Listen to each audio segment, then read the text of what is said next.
All right, so back to reading Atomic Habits by James Clear. We've gotten through the next chapter in the second section, which is how to make a habit irresistible. And it speaks about the dopamine.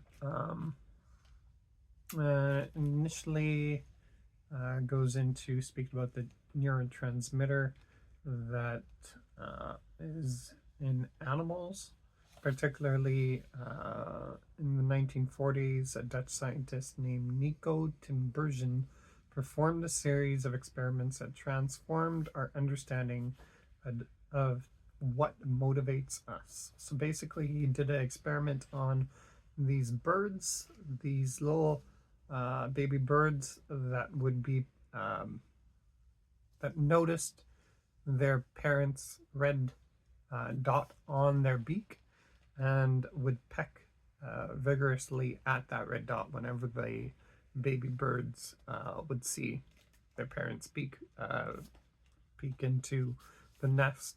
So he had made a fake head of the bird and used that to basically test how it would happen. And it appears, at least to me, that the activity happened entirely on its own through just an innate understanding of what action was to take place. So these birds had in them this understanding of when the red dot shows up, they were to, peck it for food. Um, he did a test and created a beak that had three red dots on it, and they vigorously pecked that very excitedly.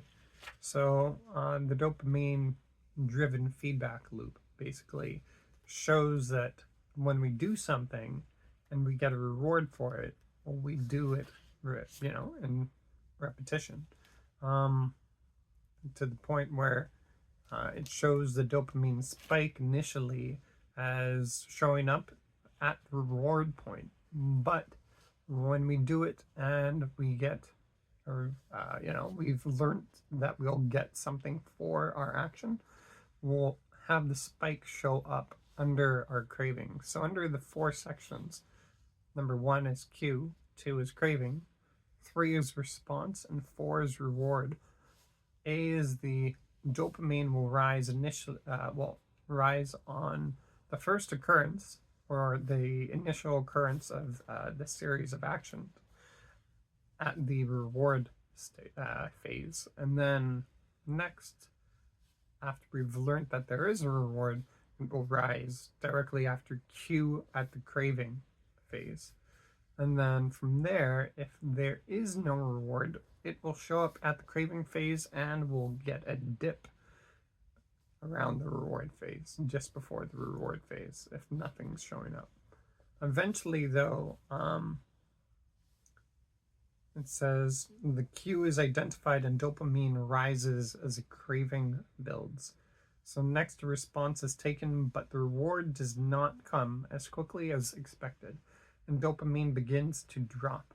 So when there is a latency in obtaining the reward, it will drop and then go from there.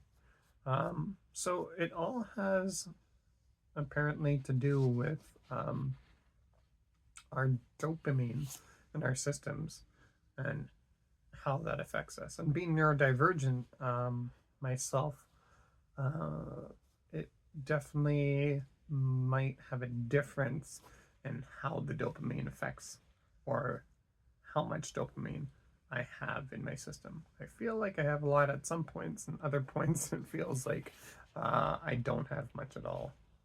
So yeah, that's basically the summary.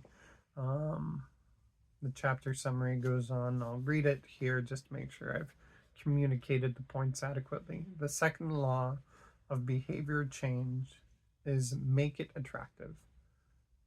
The more attractive an opportunity is, the more likely it is to become habit forming. Habits are a dopamine driven feedback loop. When dopamine rises, so does our motivation to act. It is the anticipation of a reward, not the fulfillment of it, that gets us to take action. The greater the anticipation, the greater the dopamine spike. To- Temptation bundling is one way to make your habits more attractive. The strategy is to pair an action you want to do with an action you need to do. Then I started digging into the role of family and friends in shaping your habits. But I will talk about that next time.